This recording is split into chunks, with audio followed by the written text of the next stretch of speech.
আসসালামু আলাইকুম, আমি তোমাদের সুমন স্যার। আজকে ত্রিকোণমিতির সহজ একটা কোশ্চেন নিয়ে আমরা আলোচনা করব। দেখো, সাইন 0 ডিগ্রি 0 হলে লম্বের মান কত?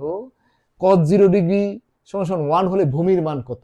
দেখো, এই কোশ্চেনটা আমরা সবাই বুঝতে পারি, কিন্তু কিভাবে হবে বুঝতে পারতেছি না। লম্বের মান, ভূমির মান, এগুলো কিভাবে বের করব এটা আমরা জানি না, বা ত্রিকোণমিতি সম্পর্কে আমরা বেসিকটা ওরকম করে জানি না। তোমরা একটু সবাই একটু ভালো করে খেয়াল করো, ভালো করে খেয়াল করো। আমরা ত্রিকোণমিতি কোনটা কিভাবে সৃষ্টি হয়, আমরা বইতে সবসময় সূক্ষ্মকোণের ক্ষেত্রে আমাদের আলোচনা করাই। এখন আমরা সূক্ষ্মকোণের ক্ষেত্রে না, আমরা একটু ত্রিকোণমিতি কোণটা কিভাবে সৃষ্টি হয় দেখো, একটু সবাই একটু খেয়াল করো। এই আমাদের একটা এক্স অক্ষ, এটা হলো এক্স অক্ষ, এটা হলো ওয়াই অক্ষ। তাহলে এক্স ও এক্স প্রাইম এটা একটা রেখা। এখন আমরা ত্রিকোণমিতির কি, ত্রিকোণমিতি সবাই ভালো করে জানো, ত্রিকোণমিতির অতিভুজ অলওয়েজ ধনাত্মক। আমরা ত্রিকোণমিতির অতিভুজটা কিরকম?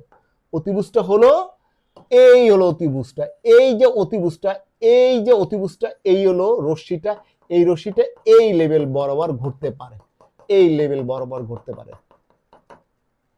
ত্রিকোণমিতির অতিভুজটা এই লেভেল বরাবর ঘুরতে পারে। ত্রিকোণমিতি কোনটা কিভাবে সৃষ্টি হয় একটু ভালো করে খেয়াল করো। যখন আমি অতিভুজটাকে এইখানে উঠাই, তখন এখানে একটা কোণ সৃষ্টি হলো। এই কোণের লম্ব কি?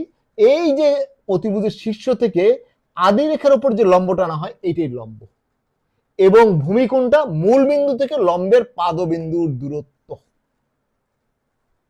এই যে অতিভুজটা ও এ, এইটাই ঘুরতেছে। যখন আমি অতিভুজটাকে মানে আর একটু উপরে উঠাই, কোণটাকে আরো বড় করে, দেখো তখন কি হলো, কোণটা বড় হলো, লম্বটা বড় হলো, ভূমিটা ছোট হলো।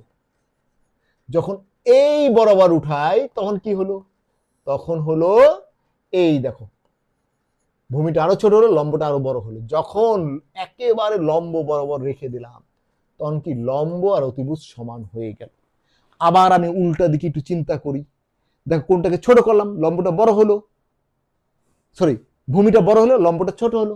আর একটু বড় করি, আর সরি কোনটা আরো ছোট করি, তাহলে কি ভূমিটা আরো বড় হলো, লম্বটা আরো ছোট হলো। আমি কোনটাকে আরো ছোট করি, দেখো ভূমিটা আরো বড় হলো, লম্বটা আরো ছোট হলো। একেবারে সোয়াই ফেললাম, সোয়াই একে ফেললাম, দেখো এখানে ভূমি আর অতিভুজ সমান হয়ে গিয়েছে। এখন একটু জিনিস সবাই একটু খেয়াল করি। সাইন যখন 0 ডিগ্রি, সাইন 0 ডিগ্রি, তখন আমরা জানি কি লম্ব বাই অতিভুজ।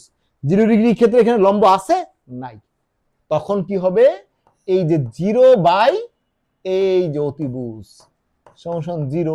তাহলে আমরা 0 ডিগ্রির সময় লম্বের মান কত? 0।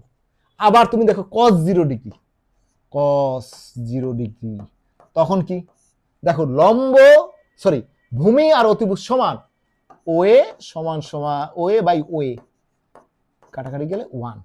তাহলে কস 0 ডিগ্রির সময় ভূমি কত? 1, সরি কস 0 ডিগ্রির সময় ভূমি, ভূমি কত? অতিভুজের সমান। কস 0 ডিগ্রির সময় ভূমি কত? অতিভুজের সমান। ঠিক একইভাবে সাইন 90 ডিগ্রি, খেয়াল করো সাইন 90 ডিগ্রি, এই যে সাইন 90, এখানে কি অতিভুজ আর লম্ব সমান, তাহলে ওএ বাই ওএ সমান সমান 1। তাহলে এইখানে কি দেখো, খেয়াল করো একটু ভালো করে খেয়াল করো, সাইন 90 ডিগ্রির সময় অতিভুজ কত, সরি লম্বের মান কত? অতিভুজের সমান। সাইন 90 ডিগ্রির সময় লম্বের মান কত? অতিভুজের সমান। ঠিক কস 90 ডিগ্রি, খেয়াল করো এখানে কি ভূমি আছে? ভূমি তো নাই, দেখো এই যে কোনটা যখন বড় করছি আস্তে আস্তে ভূমিটা ছোট হয়েছে, এখানে ভূমি নাই, এখানে 0/ওএ সমান 0। তাহলে কজ 90 ডিগ্রির সময় ভূমি কত? 0। তাহলে আমরা একটা সবাই একটু খেয়াল করো ভালো করে, সাইন 0 ডিগ্রির সময় লম্বের মান কত? 0। সাইন 90 ডিগ্রির সময় লম্বের মান কত? অতিভুজের সমান। কজ 0 ডিগ্রির সময় ভূমির মান কত? অতিভুজের সমান। কজ 90 ডিগ্রির সময় ভূমির মান কত? 0। আমরা একটু বুঝে গেলাম ত্রিকোণমিতি। এরকম আরো অনেক মজার মজার কোশ্চেন পরবর্তী আলোচনা করা হবে, আমাদের সাথে থাকো। আল্লাহ হাফেজ।